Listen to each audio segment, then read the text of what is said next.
Val, e ele tem essas firulas, cara. Ele tocava Angra, né, cara? Ele tocava Angra, né? A gente viu o vídeo com ele na live. Pois é. Vamos botar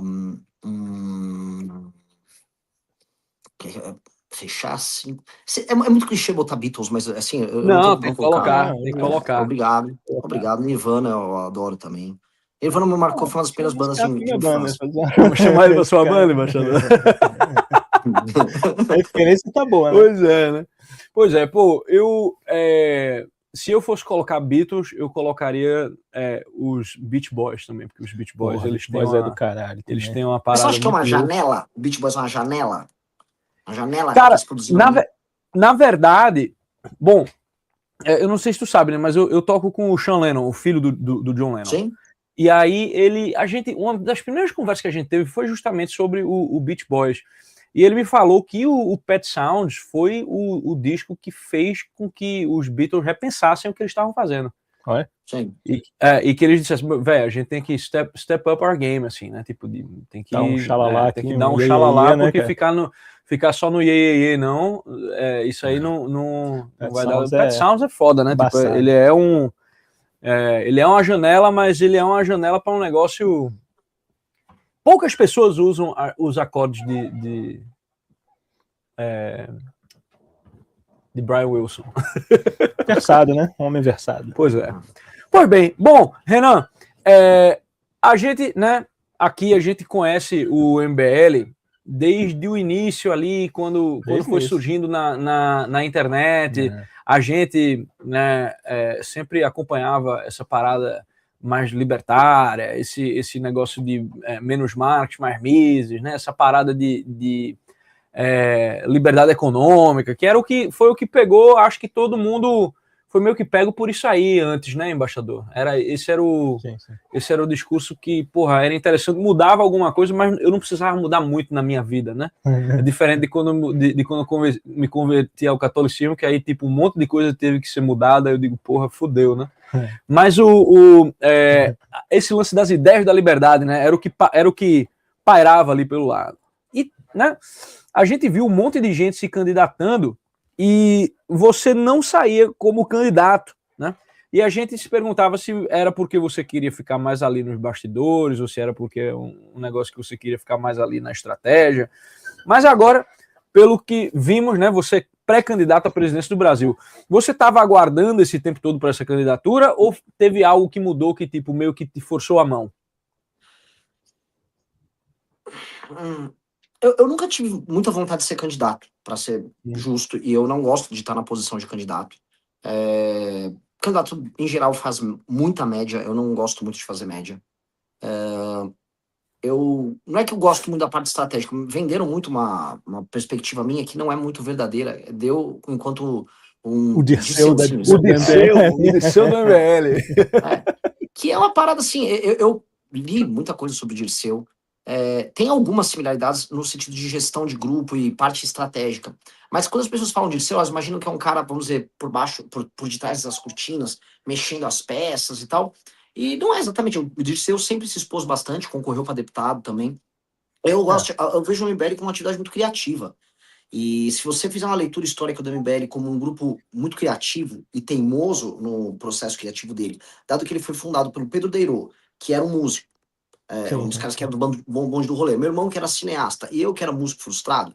Então, a gente trouxe as nossas frustrações e o nosso jeito de ser pro movimento. Então, são pessoas que fundaram o movimento, eram todos ou músico ou filmmaker, basicamente.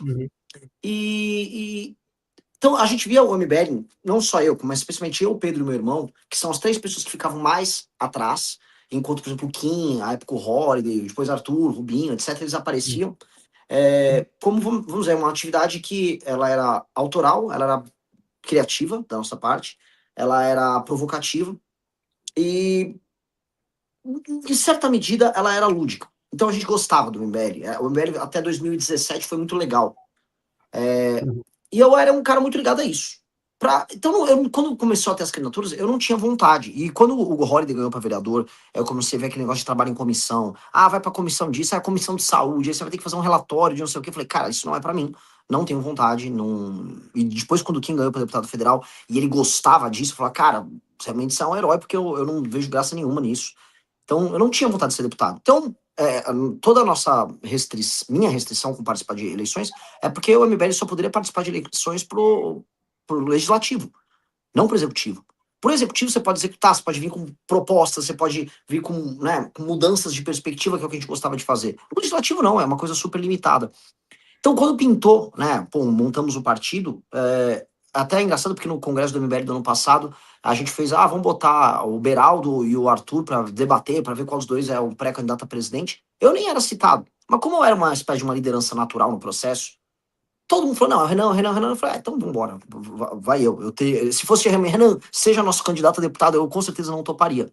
Mas para presidente, já que é uma coisa para executivo, e já que eu falei com a galera, não vamos abrir muitas concessões, alguma concessão você sempre abre, é meio ridículo falar que não vai abrir concessão, então vamos. Então eu topei, e tô me divertindo por enquanto, né, vai ser um inferno daqui a pouco. Nossa, ano que vem, meu irmão. Pois é, ano que vem vai ser sinistro. É que eu não sei como é que tá o tamanho do partido e tal, mas você vai ser... O que é que qualifica o cara para ser chamado para o debate?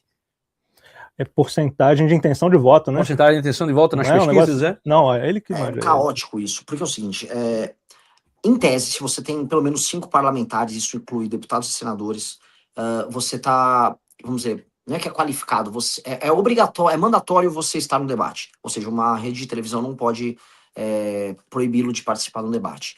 Agora, se você não tem esses 5 parlamentares, aí é uma questão quase subjetiva da rede de televisão. E aí, mas se eu tiver um certo percentual, isso só diz que você é popular, tá? Não é uma obrigação. Muita gente já tentou judicializar e tal, mas as últimas jurisprudências do TSE vão na linha de que se você não tem os 5 parlamentares, aí é critério da rede de TV, por exemplo. Entendi. E vocês têm os 5 parlamentares? Não, nem acho que teremos. Nem acho que teremos para eleição. Então, vai ser na força da amizade mesmo. Vamos ter que trabalhar, encher o saco. O lance, assim, o Pablo Marçal, por exemplo, ele foi para eleição, ele não tinha... o partido dele tinha 0 parlamentares. Só que ele tinha... né, todo mundo sabia que se colocasse ele lá, ia dar audiência. As redes de TV, no fim do dia... Sim, é verdade. É verdade. Paga o leitinho das crianças, então... A última conversa dele, que foi ele, 38, foi um negócio assim, tipo, muita gente assistindo. Muita gente assistindo mesmo. Então, assim, ele é um entretenimento já à parte, né? Então, a própria rede de televisão se beneficia com isso aí. Bom, certo. Então, aí a pergunta, né, que a gente gostaria de fazer é o seguinte. Qual é o tipo de eleitor com o qual você espera contar, que o Partido Missão vá encontrar votos, né? Você acha que existe, de fato, um contingente grande saindo dessas umbrellas, tanto do Lula quanto do Bolsonaro, e fora nichos específicos, você acredita que o MBL, no caso o Partido Missão, consegue dialogar com as massas, né, depois de anos se colocando em oposição aos 2 polos mais fortes da política brasileira? Essa é a pergunta que nós vamos precisar responder, né? No sentido de a gente vai ter que descobrir a resposta no meio do caminho.